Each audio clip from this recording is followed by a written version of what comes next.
What did you do as a kid that makes you cringe when you remember it? I watched a lot of Spy Kids. So when I would ride my scooter I would wait until I seen people older than me and talk into my invisible spy watch saying got it? I'm on my way and speed off. Haha. Thanks for the laugh. I've been scrolling thinking I haven't got much to add, but actually you've reminded me of something. When I was a kid I was obsessed with the idea of spies in general, and I would pretend to be one at school. Hiding behind walls and following kids around the playground seeing if they would notice. If they did, they didn't let on. Cringe. LMFAO. What was the goal in mind? Honestly no clue. Just to feel good in my spy abilities if I did it for the whole lunch hour and didn't get caught. I put gum on my balls when I was 5 and freaked out when I couldn't get it off. Went to the living room crying to my parents, aunt, and uncle. That was damn near 30 years ago, and I can still see my uncle laughing harder than anyone since. As a matter of fact, any time is brought up he loses his speep and can't stop cry laughing for about 15 minutes. Hands down my least favorite childhood memory. If it helps, a bunch of internet strangers are laughing at you as well. I used to search motivational quotes and copy-paste it to sound cool. I was acting a 59-year-old when I was 11 to 13. Speep, I am cringing now thinking that. Leaders are like eagles. We don't have either of them here. My best friend's mom took us to McDonald's. But I really wanted Wendy's for some reason. I threw a fit until she drove us to Wendy's as well. I think about it often and wonder what made me act like such a brat. And when that behavior changed. Updates to your OS get installed while in sleep mode. I'm over here running Windows XP. I sent a girl lyrics to a Korn song and pretended it was a poem I wrote hoping it would impress her. I was 5 or 6 and I saw in a school book a picture of an open mouth. And the epiglottis drew my attention. I wanted to find out if I had one too. So I stuck my finger down my throat trying to touch it. I puked all over my desk and my teacher had to call my parents to take me home. That's amazing. Children are truly wonderful. I snatched my great-grandmother's obsidian urn, that is. She was in the urn from the mantelpiece once. When we were visiting my somewhat weird and reclusive grandfather. Even though I was only 6 or so. I'd be lying when I said that I was completely clueless about what the thing was. It just looked very cool and mysterious. I unscrewed the lid and filled it up with candy and expensive meats I'd found in the kitchen. My plan was to use the urn to smuggle the loot back home when we'd leave later. I forgot about it, however. And my grandfather only found out about what I had done a week later. When his living room inexplicably started to smell rancid and cadaverous. It sparked a confrontation between him and my parents. And the next time I saw him he was in an urn as well. That was some confrontation. All the 7th graders in Mr. Barrios's history class had to complete a Millennium Project where you pick 5-10? Can't remember. This was 19 years ago. Key moments that define the last 1,000 years. I was obsessed with Michael Jackson, like Michael Jackson themed bar mitzvah obsessed, and I included the first time he performed the moonwalk at the Motown 25 Awards as one of those moments. I shudder to think what the teacher thought. I guess also having a Michael Jackson themed bar mitzvah qualifies for that too. Though everyone loved my faithful performance of Billie Jean, where I basically recreated the Motown 25 performance. I've come a long way since then. I swear. I've never been to a bar mitzvah, not many Jewish kids in the East Texas countryside. As far as I can tell. But a Michael Jackson one sounds pretty sweet. Ha ha ha. If I'm being perfectly honest. It was fun as hell. We made a whole montage of celebs talking about how they love Michael, which is my name too, and spliced it up with childhood videos of me, so it was pretty funny. Obviously doesn't age great, but at the time it was a blast. Lassie the dog was my absolute hero, and I couldn't watch an episode of Lassie without sobbing uncontrollably the whole way through and for several hours afterwards. I genuinely thought I was somehow descended from / related to Lassie because I could go upstairs on all fours quite quickly. Which I used to do every time I went upstairs. And run on all fours quite quickly. Because of this I used to frequently declare I'm not just a star. I'm a real-life superstar, which my family found utterly hilarious. Once I got over this delusion, I swore my family to secrecy about this little phase, but I suspect that, at the very least, my older brother has told his wife. But probably also all his friends throughout his life. Also, my older brother and his friend asked me what was the scariest book I had ever read. They meant books like James Herbert and Stephen King, and I said 5 Go to Mystery Moor by Enid Blyton. I think I was an exquisitely cringe-worthy and embarrassing kid. A lot of my recollections seem to be of my family in hysterics at something I said in all seriousness, which made me really angry, which made them laugh even more.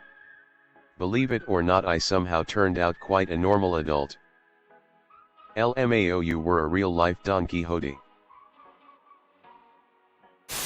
I thought my voice was a weapon, so I screamed at people. I don't see like you do. I release a sonic wave from my mouth.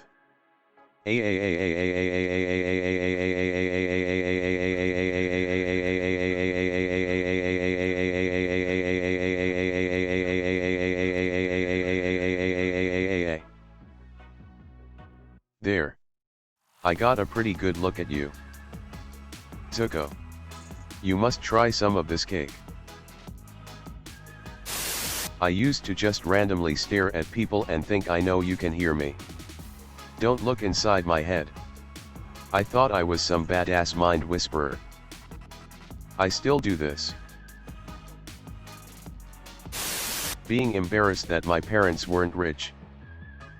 Ironically, I was embarrassed if I said or did anything that made me feel wealthy. I wasn't super wealthy growing up, but was like upper middle class. I felt super awkward if I ever said anything about how much something I bought was, or anything that inferred I or my parents had a lot of money to spend. Yeah, me too. I live in a below average town, so there's everyone else sharing a room and getting hand-me-down clothes, and then there's me. My dad owns a landscaping business and works in the richest town, so we have a lot of money, and I feel so bad when I talk about something I just got, even though I don't want to brag. Oh. This brought back terrible memories. Me and my mom used to watch TV in her bed at night, and when I got to be like 10 to 11, and still completely asexual at the time and not even close to puberty, would play with myself under the covers while laying in the bed next to her while watching TV. I didn't even think about what I was doing, and it wasn't sexual at all. It just felt like giving myself a message. One day, after probably a month or two of this being a regular thing, she said, "I know you're playing with yourself down there. You shouldn't do that in front of other people." Thinking about how long she knew what I was doing but didn't acknowledge it either out of embarrassment, denial, or avoidance makes me peeping cringe to this day. At least she told you not to do it in front of other people. I once walked into a barber's shop and asked a bald guy, "What brings you here?" That legit made me laugh out loud. That wasn't cringy. That was perfect. I once wrote a letter to my best friend that she wasn't my best friend anymore and should try harder. I think I was just insecure because she was hanging out a lot with another girl, and I was very jealous of that. Kinda dumb of me, cause that letter upset her a lot, and I think was one of the reasons we're not friends anymore. This was like 10 years ago, I think. I still have her reaction letter somewhere. We wrote letters to each other all the time, even though she lived in the next street. I kinda miss her, to be honest. Bonus. I used to love hiding under the table in my house or under the desk in my room and see how long it would take before people would notice me. There have been moments that I was literally under that table for like 3 hours. I was a strange kid. I put loads of pop culture references in my school tests. And also did the ninja run everywhere I went. Oh man, I remember having to write a short story as part of an exam and I named all my characters after people in Grand Theft Auto. The bowl cut that was parted down the middle with gel. Looked like a greasy McDonald's arches on my head. When I was maybe 8. After swim class I sat naked on a bench and other boys came and watched me move my pee-pee up and down. I just sat there with a boner and flexing my muscles, it moved up and down. And a bunch of kids were there watching and giggling. Not a great memory. A friend of mine, when aged about 7 or 8, discovered that he could move his erect penis. Boys get erections sometimes. In case you don't know, they're obviously not sexual at that age. It's just a physiological thing. Anyway, he thought this was unique, that no one else could do it. He decided to show his older sister, about 14 years old, and her friends. He burst into her room, naked, repeatedly shouting attention, whilst making his dick move. Strangely, they've never let him forget it.